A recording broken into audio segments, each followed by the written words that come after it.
Hello, good morning friends. तो कैसे हो आप सब? आई होप आप सब बहुत बढ़िया होंगे। Welcome back to my channel Hindi साहित्य और व्याकरण। तो आज का हमारा टॉपिक नंबर 14 रहेगा, जिसका नाम है संत कवि श्री गुरु नानक देव जी और उनकी परंपरा के उत्तराधिकारी प्रमुख कवि। ठीक है जी। श्री गुरु नानक देव जी सिख मत के प्रवर्तक थे, मतलब पहले गुरु थे। श्री गुरु नानक देव जी का जन्म कार्तिक सुदी पूर्णिमा संवत 1469 ईस्वी में पंजाब के तलवंडी गांव में हुआ, जिसे आज का ननकाना साहिब कहते हैं, अब पाकिस्तान में है। इनके पिताजी का नाम कालू राम बेदी और माता का नाम तृप्ता था। इनकी पत्नी का नाम सुलक्षणी था। लक्ष्मीचंद और श्रीचंद इनके दो पुत्र थे। श्रीचंद ने उदासी संप्रदाय का प्रवर्तन किया। उदासी संप्रदाय का प्रवर्तन किसने किया? श्रीचंद जी ने। बाल्यावस्था से ही नानक जी का रुझान शांत मननशील और साधु जीवन की ओर था। इनका मन गृहस्थी में नहीं लगा।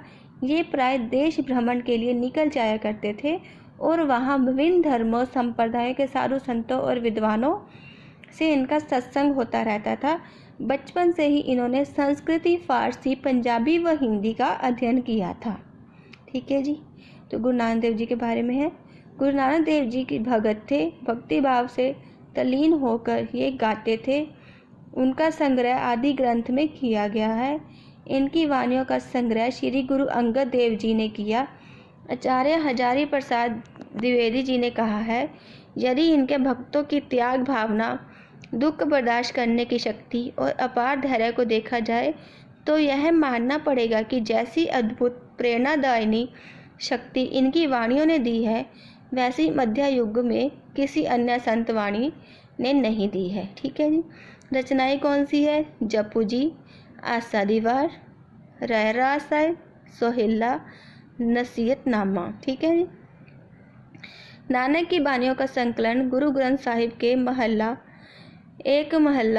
नामक प्रकरण में संकलित है।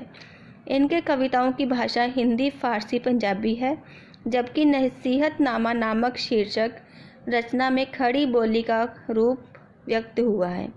इनकी रचनाओं में कबीर की भांति शांत रस की प्रधानता है।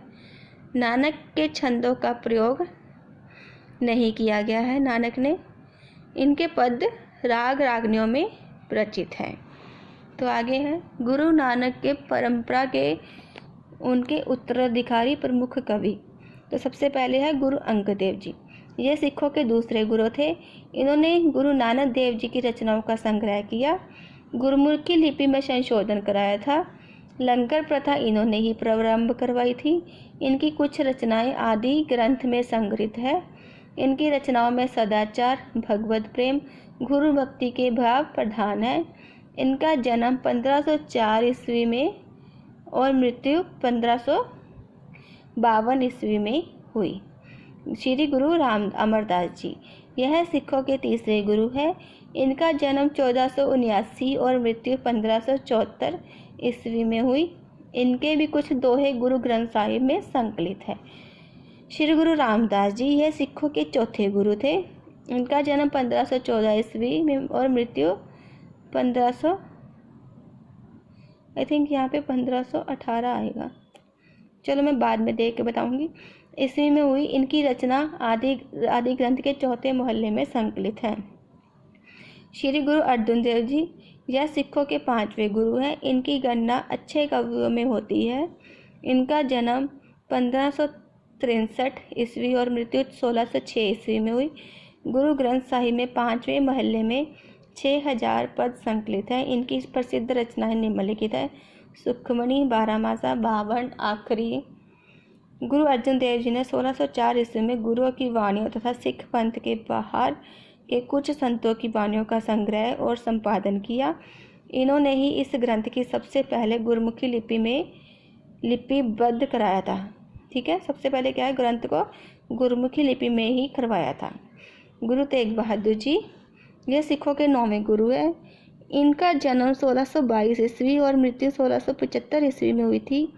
इनकी रचनाएं 9वें महल्ले में संकलित है। विषय तो इनके भी वही है, सदाचार नाम, महात्म्य, भगवत भक्ति, सांसारिक सुखों की नश्वरता। इनकी भाषा पंजाबीपन से बहुत कुछ और ब्रज भाषा के नज़दीक है। आगे है श्री गुरु गोविंद सिंह जी। श्री गुरु गोविंद सिंह जी सिखों के 10वें गुरु थे। इनका जन्म 1664 ईस्वी और मृत्यु 1718 ईस्वी में हुई थी। इनकी प्रमुख रचनाएं हैं चंडी चरित, 24 अवतार, गोविंद रामायण, विचित्र नाटक। सिख गुरु गोविंद सिंह ने गुरुओं की परंपरा समाप्त कर उनके स्थान पर गुरु ग्रंथ साहिब को गुरु पद पर प्रतिष्ठित किया और दशम ग्रंथ की रचना की। ठीक है जी। नोट, नानक देव जी की रचनाओं को एकत्रित करने का श्रेय गुरु अंगद देव जी को है, जबकि गुरु ग्रंथ साहिब में उनको प्रस्तुति का श्रेय गुरु अर्जन देव जी को है। ठीक है जी। एकत्रित किसने किया था? गुरु अंगद देव जी ने। और गुरु ग्रंथ साहिब में किसने प्रस्तुति की थी? गुरु अर्जन देव जी ने। ठीक है जी। तो ये थे गुरु नानक देव जी और उनके उत्तराधिकारी कवि। Okay, take care, bye bye, thank you.